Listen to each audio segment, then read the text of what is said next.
बिस्मिल्लाहिर्रहमानिर्रहीम, अस्सलाम वालेकुम। 11 अगस्त का आगाज़ हो गया है जुमे के दिन का, और लगता यूँ है कि हवाओं का रुख बदल रहा है। अब सवाल यह है कि इन हवाओं के बदलते हुए रुख का तहरीक इंसाफ को कोई फ़ायदा होगा या नहीं होगा।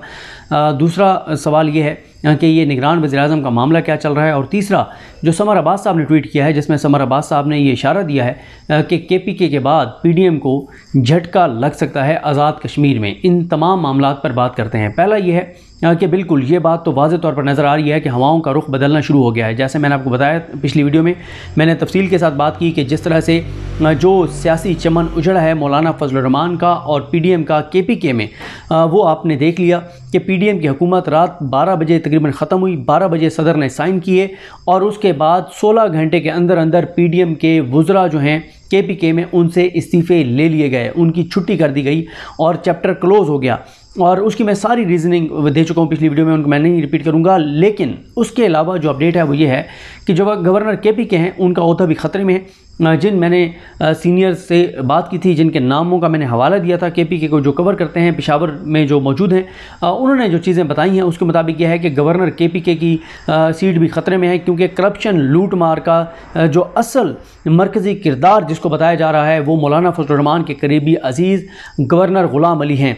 और इस हवाले से बताया जा रहा है कि उनको हटाया जाना था, लेकिन बाजोड़ बम धमाके की वजह से या ख़ुदकुश हमला जो वहाँ पे हुआ उसकी वजह से थोड़ा सा डिले हो गया है। लेकिन तय कर लिया गया है कि गवर्नर KPK की भी छुट्टी होगी, गवर्नर ग़ुलाम अली की भी छुट्टी होगी। होती है नहीं होती ये बहरहाल आने वाले दिनों में पता चलेगा। लेकिन जो पूरी गवर्नर ये KPK की काबीना थी, उनको भी जो है वो सारी काबीना बनाने वाले यही गवर्नर KPK ग़ुलाम अली साहब हैं, जिन पर पीपल्स पार्टी भी मुसलसल इल्ज़ामात लगा रही है। उसके अलावा जो यहाँ पे हम एक और चीज़ मैं आपको बताऊँ, एक आज बड़ी डेवलपमेंट हुई है और वो हुई है यहाँ पे इस्लामाबाद में जो भर्तियाँ कर रहे थे ये कादिर पटेल साहब के हवाले से भी मैं आपको कुछ चीज़ें बताता हूँ। इतलात आ रही हैं कि फ़ाइलें बनना शुरू हो गई हैं। पहले ये जहांगीर साहब हमारे दोस्त हैं, ARY के रिपोर्टर हैं, हेल्थ बीट करते हैं, उन्होंने खबर ब्रेक की। पहले वो आप सुन लें, फिर मैं ज़रा इस पर आपको अपडेट करता हूँ।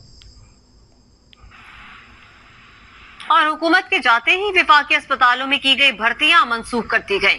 वजारत सेहत ने भर्तियों की मनसूखी का हुक्मनामा जारी कर दिया। जहांगीर खान से मजीद तफसीलात लेंगे। जी जहांगीर।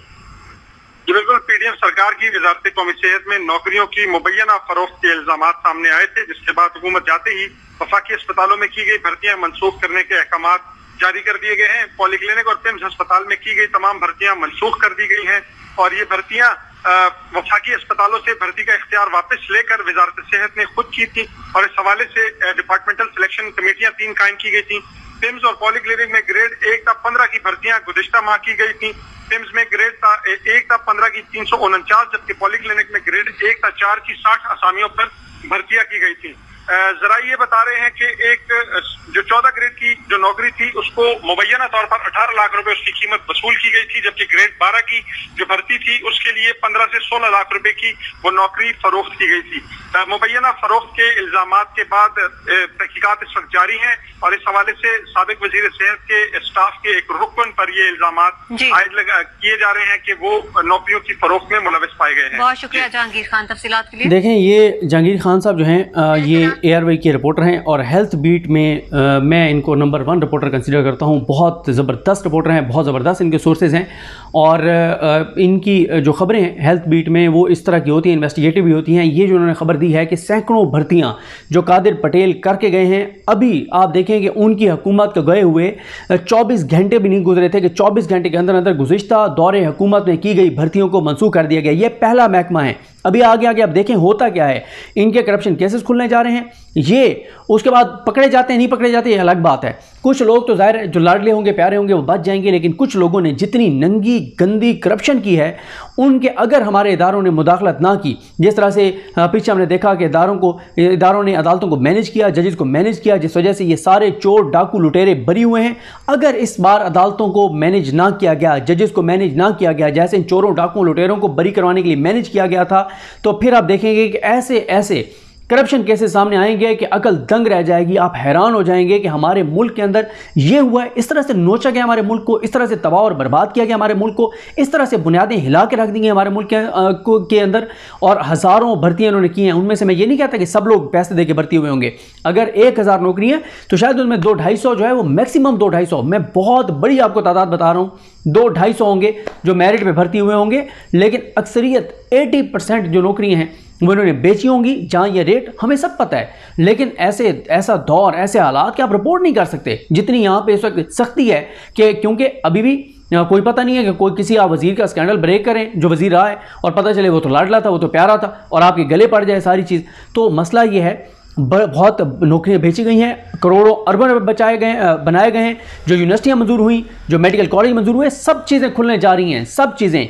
अगर कुछ वकला तगड़े हों, और ये वैसे चाहिए जो ब्यूरोक्रेट्स हैं, अगर मुल्क के साथ वो थोड़े से भी सिंसियर हैं, तो जो अगर एक ब्यूरोक्रेट इन चोरों डाकुओं लुटेरों के साथ मिला हुआ था और उसने इन चोरों डाकुओं लुटेरों के साथ मिलके उसको रास्ता दिखा के और करप्शन लूट मार की है, खुद भी और इनको भी करवाई है, तो उसी दफ्तर में 10-12 और भी तो बैठे होंगे ना जो इस बारे में इन्फॉर्म्ड होंगे। तो उनका काम नहीं है कि आप कम अज़ कम वो अपना नाम वो किए बगैर किसी भी सहाफ़ी को जिस पे उनको एतमाद है उसको कोई डॉक्यूमेंट्स दे दें, उसको कोई इन्फॉर्मेशन दे दें, ताकि ये चोरी और डकैती जो इस मुल्क के साथ पिछले 15-16 माह में हुई है, क्या पाकिस्तान के लोग इतना भी डिज़र्व नहीं करते कि कोई ब्यूरोक्रेट जो हलाल खाने वाला है वो किसी सहाफ़ी को कुछ चीज़ देते कि ये 2 नंबरी ये करके गए हैं, ताकि वो रिपोर्ट हो। और एक ज़ाहिर है एक दबाव तो बढ़ेगा ना, दबाव बढ़ेगा, शायद कहीं ना कहीं पे ये इन चोरों डाकुओं लुटेरों का कोई स्कैंडल इस तरह की उसके ऊपर कार्रवाई हो जाए और शायद किसी को सज़ा मिल जाए। वैसे तो इम्कान नहीं है कि हो, लेकिन कुछ 12 ब्यूरोक्रेट्स को मुल्क के साथ इतना ही तो मुल्क ये डिज़र्व करता है, कम अज़ कम पाकिस्तान पे इतना तो रहम कर लें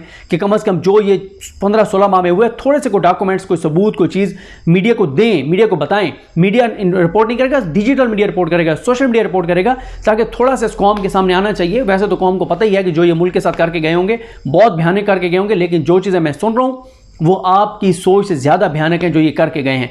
फिर इसी तरह से इतलात मिल रही हैं कि 15-16 माह में जो इन्होंने किया है, अब फाइलें बन रही हैं, चीज़ें बन रही हैं, एहतसाब होता है नहीं होता, या वो फाइलें भी इनको दिखा के इनको ब्लैकमेल करने के काम आएगी, ये नहीं कुछ कहा जा सकता, लेकिन फाइलें बनना शुरू हो गई हैं।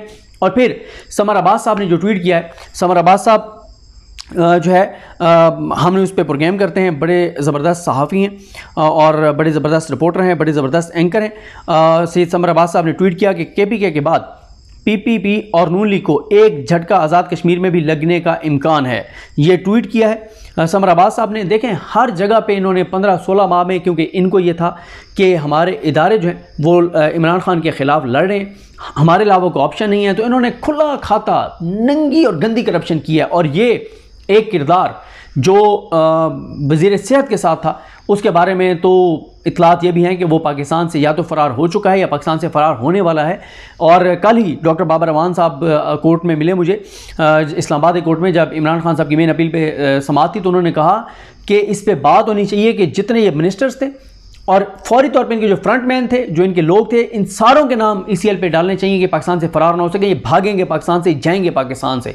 जो इन्होंने जो कुछ किया, इन्होंने तो इनकी साथ पुश्ते बैठ के खा सकते हैं जितनी उन्होंने करप्शन और लूट मार इन 15-16 माह में किया है, क्योंकि कोई पूछने वाला था नहीं, अदालतें मैनेज थी, जज मैनेज थे, कोई हिसाब किताब नहीं था, नैब NRO दे के बंद कर दी गई और खुला खाता चलता रहा। 50 करोड़ रुपए की करप्शन तो वैसे नैब नहीं पूछ सकता, तो उसमें यह गया 50 करोड़ की वो पूछ ही नहीं सकता। एक बार 50 करोड़ की करो, उसको सेटल करो, दूसरी बार 50 करोड़ से कम करते चले जाओ, और यार ये जितने करप्शन केसेस थे वो सारे बंद कर दिए गए। तो ये तो हो गया मामला। बाकी जहाँ तक है निगरान वज़ीर आज़म का मामला, देखें निगरान वज़ीर आज़म में मैं आपको बता दूँ कि खबरें ये चलाई जा रही हैं कि नवाज शरीफ डट गए हैं कि इस्टेब्लिशमेंट कोई और चाहती है, नवाज शरीफ कुछ और चाहते हैं। और कभी खबर चलवाई जाती है कि आसिफ ज़रदारी और नवाज शरीफ में इख्तिलाफ़ है। मुझे बिल्कुल नहीं लगता, नवाज शरीफ की औकात ही नहीं है वो इस्टेब्लिशमेंट के सामने उफ भी करे। नवाज शरीफ की औकात ही नहीं है कि वो ऊंची आवाज़ में बात कर सके, वो ऊंची आवाज़ में इस्टेब्लिशमेंट के सामने सांस ले सके। शहबाज शरीफ का तो वैसे आपको पता है, मरीम नवाज साहबा तो उनको वो खुद कहती थी आसान रास्ता मुझे आता है, और वो उस आसान रास्ते पे चल रही हैं। तो मेरा नहीं ख्याल ये सिर्फ मीडिया पे हाइप है कि बहुत इख्तिलाफ है, गेम कोई और है। जो इस्टेब्लिशमेंट कहेगी वही वज़ीर-ए-आज़म होगा। ना तो इन पॉलिटिकल पार्टीज़ की कोई औकात है, इसलिए कि ये इतने करप्ट हैं, ये इतने चोर हैं, ये इतने डाकू हैं, ये इतने लुटेरे हैं कि ये खड़े नहीं हो सकते अपनी बात मनवाने के लिए, क्योंकि ये बात इस्टेब्लिशमेंट को नहीं पता कि अगर ये को नाम दे रहे हैं कि इसको वज़ीर-ए-आज़म बना दें, तो इसलिए तो नहीं दे रहे ना कि मुल्क से फ़ायदा होगा। ये तो इसलिए कि हमारी जो चोरी डकैती लूट मार हमने किया है उसके ऊपर हिसाब ना हो, उसके ऊपर एहतसाब ना हो, हमारे काम होते रहें, हमारा माल पानी चलता रहे, हमारे किचन चलते रहें, हमारा पैसा चलता रहे, उससे यही काम करवाएंगे। तो ये मुल्क के लिए थोड़ी करेंगे। तो इसलिए ये एम ही बातें नवाज शरीफ को बड़ा लीडर बनाने के लिए इस्टेब्लिशमेंट के आगे नवाज शरीफ डट गया है। जी वो बिल्कुल उस वक्त भी डर गए थे जब पता नहीं किसी और इंसान का, कोई कहता है किसी परिंदे का, कोई कहता है किसी जानवर का खून दे के और प्लेटलेट्स की जाली रिपोर्ट बनवा के और बाहर भाग गए थे। इतने वो माशाल्लाह बहादुर थे, इतने बहादुर होते। जो शख्स अपने भाई की हुकूमत होते हुए पाकिस्तान वापस ना आए, उसकी दलेरी कैसी से आप अंदाज़ा लगा लें। मैं नहीं समझता कोई इख्तलाफ है, कोई इख्तलाफ नहीं है।